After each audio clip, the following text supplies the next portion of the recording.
In today's video, I'm going to show you how to quote an x.com post, also known as a Twitter post, with your own commentary in just a few simple steps. This is a great way to share someone else's post while adding your own opinion, reaction, or context. If you've ever wanted to repost something but also make it personal, this is exactly how you do it. And if this tutorial helps you out, make sure to hit that like button and subscribe for more quick how-to guides just like this.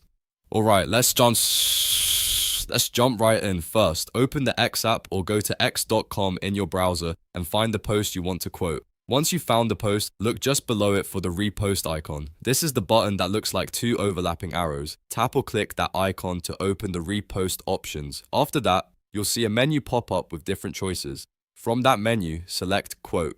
This is the option that lets you add your own commentary instead of simply reposting it without any extra text. Now, a text box will appear where you can type your thoughts. This is where you can add your opinion, explain why you're sharing the post, or give extra context for your followers. You can keep it short and simple, or write a more detailed response depending on what you want to say. Once you're happy with your comment, take a quick second to review everything and make sure it reads the way you want. Then click post, and your quoted post will go live on your profile and appear in your followers' feeds. That's all there is to it. In just a few taps, you can quote any X post with your own commentary and share it in a more engaging way.